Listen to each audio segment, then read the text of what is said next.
السلام عليكم. في الفيديو ده هعمل الرقاق. هقولك ابسط طريقة تعمليه بيها علشان يطلع معاكي مقرمش من بره وهش وطري من جوه، مش هيلزق في الصينية ولا حاجة، وكمان هيطلع لونه حلو اوي وطعمه يعني بجد خطير، واخد لون دهبي جميل كده من فوق ومن تحت كمان. اما بقى بالنسبة للبط، علشان يطلع معاكي بالجمال ده ويطلع طعمه حلو اوي مفيهوش اي زفارة خالص، هسيبلك لينك الفيديو بتاع البط في الديسكريبشن. يلا على طول نبتدي الوصفة، بس قبل ما نبتدي لو لسه مشتركتيش في القناة ياريت تشتركي وتفعلي الجرس عشان يوصلك جميع الفيديوهات الجديدة. اول حاجه اجيب معلقه سمنه احطها في طاسه على النار، ولما تسخن هنزل عليها البصل متقطع قطع صغيره. اشوح البصل في السمنه حاجه بسيطه، مجرد بس يدبل، مش عايزاه ياخد لون ولا حاجه، وبعدين هنزل عليه اللحمه المفرومه على طول.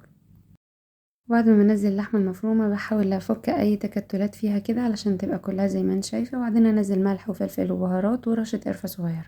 وما تزوديش توابل عن كده علشان نحس بطعم اللحمه، كتر التوابل بيضيع طعمها خالص. وبس لما اللحمة خدت التشويحة التمام كده نزلت عليها نص كوباية مية، أول ما هتتبخر هطفي عليها على طول. طبعا بعد ما نزلت عليها المية هديت عليها النار علشان تاخد وقتها في السوا. في ناس كتير ما بيزودوش مية ولا حاجة، مجرد ما بتغير لونها بيطفوا عليها، بس صدقيني بتطلع كده أطرى بكتير. ودلوقتي هبتدي أعمل الرواية. جبت صينية وحطيت فيها معلقتين سمنة ودهنتها بيها كويس أوي. حاولي تغلفيها كويس أوي بالسمنة علشان تاخد لون دهبي من تحت، وكمان ما تلزقش في الصينية. أنا هنا جايبة الرقاق الآلي الصغير خالص اللي انت شايفاه ده، وانا عموما بفضل الرواية الآلي عن الرواية الموجود في المحلات، علشان الرواية الآلي بيطلع اخف وارق بكتير. فتمام يعني، رغم ان الرواية صغير والصينية كبيرة هنكملها زي ما انت شايفة كده، ومش هتفرق خالص في الاخر. وتبلي الرواية بالشوربة، لو ما عندكيش شوربة بليها بمية ولا يهمك، هتطلع برضو طعمها حلو قوي علشان اللبن واللحمة المفرومة هيطلعوا طعمها جميل. المهم بين كل طبقة والتانية بندهن سمنة، يعني مش كتير، حاجة بسيطة خالص. حطيت 3 طبقات من الرقاق تقريبا، بعدين نزلت عليهم اللحمة المفرومة وفردتها كويس في الصينية، وبعدين نزلت 3 طبقات رقاق كمان.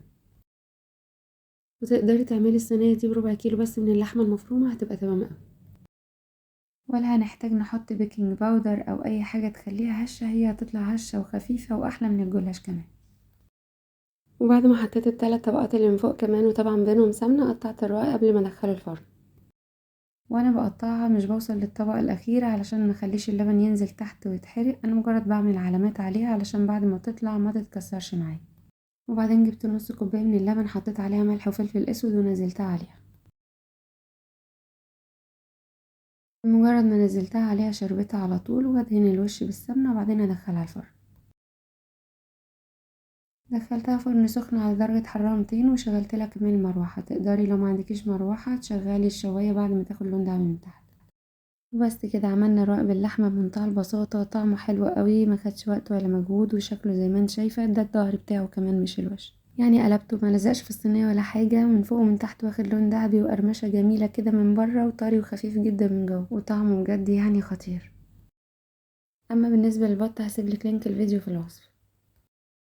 اتمنى تجربي الوصفة وتقولي لي رأيك فيها، ولو عجبك الفيديو متنسيش الاشتراك في القناة علشان يوصلك جميع الفيديوهات الجديدة، وشكرا. السلام عليكم.